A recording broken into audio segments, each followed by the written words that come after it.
Starting today, my husband wants us to live with my parents. I was caught off guard by this sudden suggestion.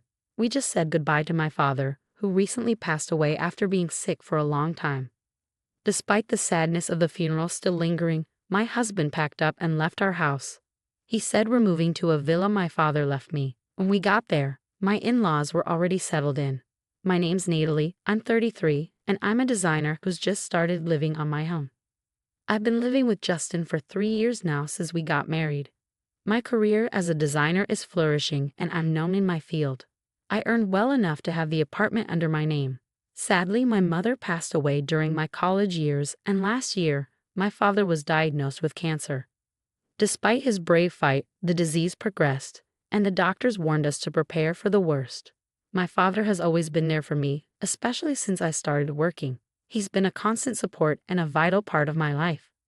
Learning about my father's illness shook me to the core. As his health deteriorated, I couldn't sleep, consumed by worry and fear. My husband asked about my dad's condition often, but his concern felt hollow. It seemed like he was waiting for the worst to happen. He's always felt insecure about earning less than me, and I wished he'd take pride in my success and be there for me when times get tough. He had a playful side, always wanting to win, even in simple things. My dad assured us not to worry and to focus on our relationship, but I couldn't shake the feeling that we should visit him while we still can. I was finding it harder to hide my growing frustration with my husband. In the beginning, our marriage was full of love and joy, but his insensitive comments about my dad's illness changed things. I realized he wasn't the same loving husband anymore. He works from home and thinks having someone around distracts me, but I plan to work from home too once I'm independent.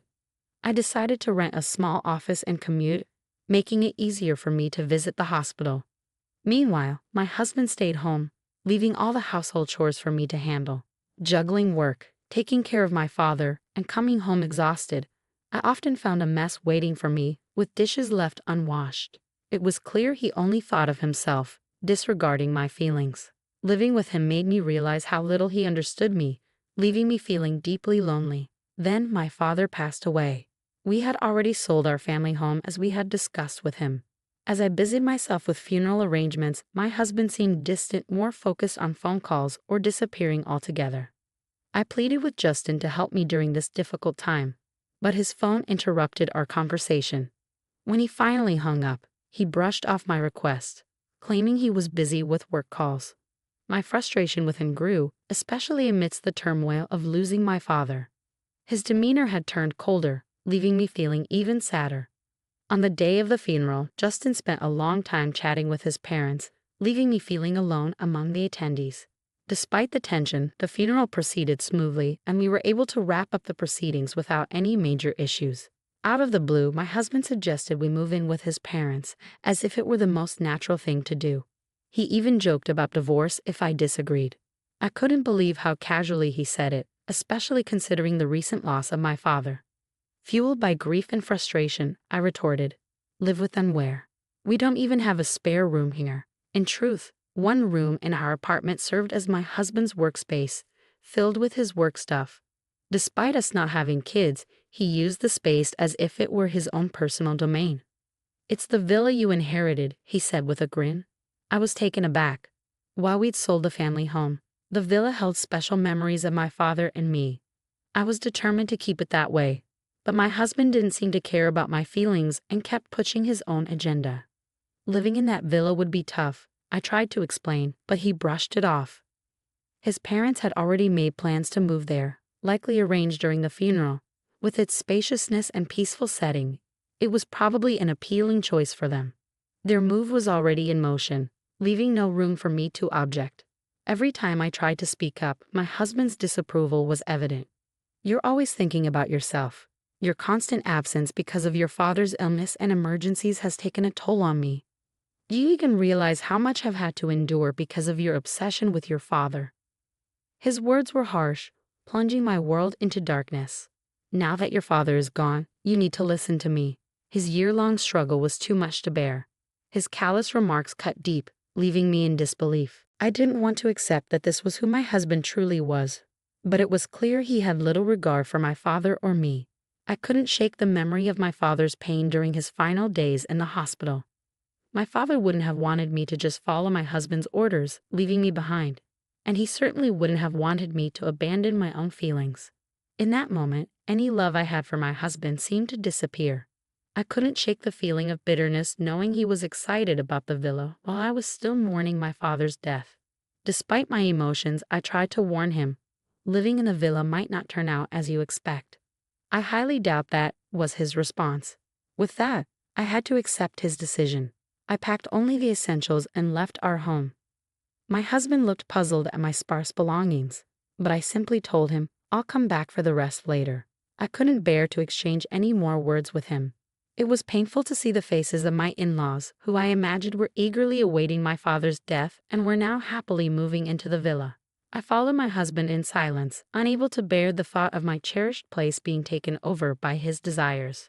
While technically a villa, it's more like a cozy family home by the sea, nestled in a neighborhood where life is simple and peaceful. Despite its tranquil surroundings, it's conveniently close to the city center, making it a valuable piece of property. As I stepped out of the station, memories of my childhood flooded back. I remembered how my father used to carry me home on his back after I fell asleep on the train ride. When we reached the villa, my in-laws were already there. I couldn't shake the feeling of suspicion, realizing that my husband must have secretly given them a key without my knowledge. This discovery only added to my unease. The realization that my in-laws had schemed to move into the villa without informing anyone only deepened my mistrust.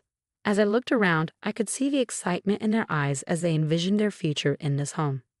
Despite being a single-family house, it was filled with sturdy furniture chosen by my father and slightly different European-style decor that must have appealed to my mother. "What a beautiful villa. It's simply perfect," they exclaimed. "Goodbye to that cramped apartment. We're so fortunate to be able to live here now. The view from the second floor is breathtaking. Your father was clever to keep such a wonderful home a secret. We should all enjoy it together, as a family." Their enthusiastic remarks only fueled my irritation. It seemed like they didn't fully grasp the weight of my father's passing and simply saw the villa as a luxurious home they lucked into. Truly, both the location and the house are perfect. "We're lucky your father left us this splendid villa. We owe him our thanks," my husband chimed in, joining his insensitive parents in laughter. They cracked open beers to celebrate the move, oblivious to the solemnity of the occasion. I sighed as I prepared snacks, watching them tarnish the precious memories I had of my parents at the dining table. I chose to bury my feelings and endure the night. The next morning, the tranquility of the villa was shattered by my mother-in-law's piercing scream. I instantly knew something was wrong. As I woke up and hurried to investigate, I found my father-in-law and husband causing a commotion, slightly delayed in reaching the source of the scream. In the bathroom, my mother-in-law lay on the floor, clutching her foot with a panicked look. "The floor collapsed under me," she gasped, clearly shaken by the sudden event. "But the floor seems fine. You must have just slipped, right?" My husband and father-in-law seemed oblivious to the severity of the situation as they examined the spot she indicated. However, the floorboards appeared smooth and undamaged. Despite their reassurances, she remained adamant. "My father wouldn't have wanted me to just follow my husband's orders, leaving me behind. And he certainly wouldn't have wanted me to abandon my own feelings." In that moment, any love I had for my husband seemed to disappear. I couldn't shake the feeling of bitterness knowing he was excited about the villa while I was still mourning my father's death. Despite my emotions, I tried to warn him, living in the villa might not turn out as you expect. "I highly doubt that," was his response. With that, I had to accept his decision. I packed only the essentials and left our home. My husband looked puzzled at my sparse belongings, but I simply told him, I'll come back for the rest later. I couldn't bear to exchange any more words with him. It was painful to see the faces of my in-laws, who I imagined were eagerly awaiting my father's death and were now happily moving into the villa. As they examined the floor, I was certain it had collapsed. "Have you tried stepping on that slightly different colored part of the floor?" I questioned. Their expressions shifted to surprise as they focused on the spot I indicated. Stepping between them, I leaned forward and pressed my slippered foot on the distinct section. Whoa, what was that? The floorboard made a distinct sound and gave slightly under my weight, snapping back into place when I lifted my foot. If someone unknowingly stepped on it, they'd think the floor had collapsed. "See, the floor sinks a bit. It's like a trap," I explained. "What?" That's dangerous. Is this house defective? They exclaimed. Calmly, I clarified, it's not a defect. My father intentionally installed it in this house. Why would he do that? They asked incredulously. It's what you'd call a mechanical mansion or a trick house, I revealed. As they examined the floor, I was certain it had collapsed. Have you tried stepping on that slightly different colored part of the floor? I questioned. Their expressions shifted to surprise as they focused on the spot I indicated. Stepping between them, I leaned forward and pressed my slippered foot on the distinct section. Whoa, what was that? The floorboard made a distinct sound and gave slightly under my weight, snapping back into place when I lifted my foot. If someone unknowingly stepped on it, they'd think the floor had collapsed. See, the floor sinks a bit. It's like a trap, I explained. What? That's dangerous. Is this house defective? They exclaimed. Calmly, I clarified. It's not a defect. My father intentionally installed it in this house. Why would he do that? They asked incredulously. It's what you'd call a mechanical mansion or a trick house, I revealed. In reality, my father was a devoted ninja enthusiast. This villa was his pride and joy, a treasure he poured his heart and soul into. As a child, I often tagged along while he tinkered with the house's mechanisms or added new ones. That's why there are traps and hidden mechanisms scattered throughout. A shelf you shouldn't touch, a floorboard that gives way when stepped on, a door that requires a specific sequence to open, concealed passageways, and even secret rooms. Every corner of this villa is infused with my father's dreams and ingenuity, cultivated over many years. While it's perfectly suitable for everyday living for me, who grew up here and learned how to navigate all the traps from my father, it's a different story for my husband and in-laws, who are unfamiliar with its quirks. I did warn you that living here would be challenging, and I also mentioned that it's a place filled with my father's memories. My father's intense ninja obsession is pretty well known among her relatives. It's surprising you didn't know, I remarked. Initially, my husband denied any knowledge, but now he seemed speechless. My in-laws were equally taken aback by this revelation. With our apartment lease already canceled and nowhere else to go, they turned to my husband for guidance on what to do next. Amidst the chaos, both my father-in-law and husband inadvertently triggered another trap, causing them to stumble. As I watched them sprawled on the ground, I couldn't help but chuckle. Feel free to make yourselves comfortable for as long as you need, I said, my tone more sarcastic than welcoming. They had been enamored by the villa's luxury, ignoring my warnings and showing little interest in my father's peculiar hobbies. Now, they were experiencing the consequences of their oversight. Even my attempts to explain the dangers of the traps fell on deaf ears. It's no big deal. We'll get used to it, my husband insisted confidently, and I responded with a knowing smile. I'll head back to the apartment to get things ready for our move, I told them before leaving them at the villa. However, the truth was, I had no plans for moving preparations. Instead, I intended to take a few days off to sort through my father's belongings. As expected, just 2 days later, my husband and in-laws had had enough. During that brief period, I found comfort in being alone, allowing me to slowly regain a sense of positivity as I planned my next steps. Before long, my father's villa gained attention as a unique attraction in the neighborhood. It became known as the Trick Mansion and was regularly featured in local newsletters. Curious visitors would stop by whenever the villa was unoccupied.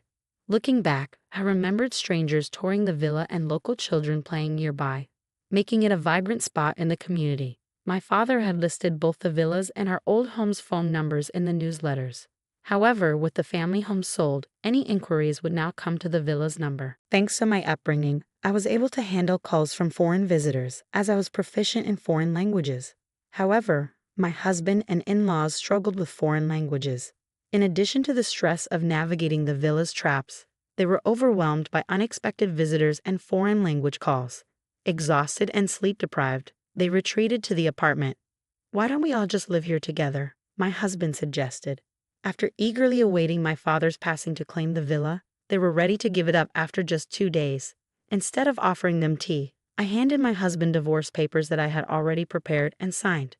There's no way we can live together under these circumstances. If you understand, please leave quickly, I said with a heavy heart. I couldn't forgive him for disregarding my feelings and acting insensitively without consulting me or providing any explanation. My husband decided that we would move in with his parents, leaving me with all the household responsibilities, as he had never shared them before. Feeling trapped, I confronted him about his selfish decision-making and disregard for my feelings. What happened to the love you used to show me? I couldn't help but laugh at his obliviousness. How could I love someone who wished for my father's death and would rejoice when he passed? Handing him only the divorce papers, I escorted them out of the apartment. Firstly, this is my apartment. If anyone should leave, it's you. Despite my calm demeanor, my husband raised his voice, showing no concern for our neighbors. However, I remained firm. Natally, I'll call the police for trespassing. If you don't want that, leave quietly. Their voices fell silent upon realizing the apartment was in my name. They relied on me financially and didn't have much of their own. However, I had already made up my mind to sever ties before they could begin their lengthy persuasions. Both my husband and in-laws had limited savings. After being forced out of the apartment and unable to return to the villa, they settled into a cheap, low-quality apartment, struggling to make ends meet. They often reminisced about the previous apartment, considering it better. Initially, my husband felt remorseful and apologized frequently. However, as time passed, he became resentful of his parents. With their advancing age, they rarely found stable employment, depleting their savings and pension. Each move only exacerbated their familial discord, as they argued constantly within the thin walls of the apartment.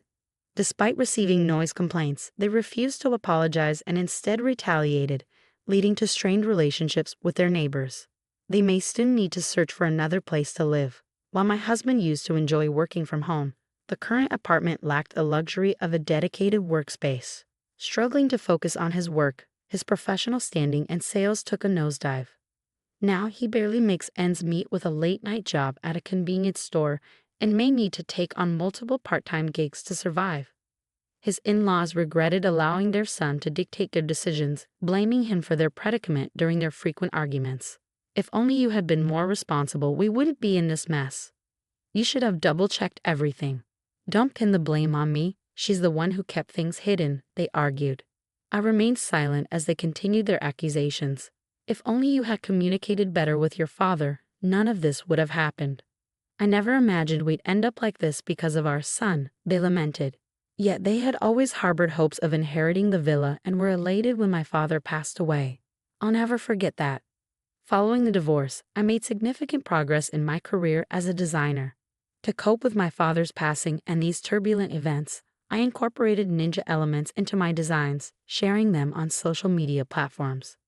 Their popularity surged, catching the attention of a major cosmetics company. To my surprise, they approached me for a project, designing packaging with an Asian flair, incorporating ninja elements. It felt like a way to honor my father's memory, so I eagerly accepted the opportunity and poured myself into the work. The project was a resounding success, propelling my career to new heights. With joy in my heart, I shared updates at my parents' graves, grateful for the chance to honor their memory in such a meaningful way.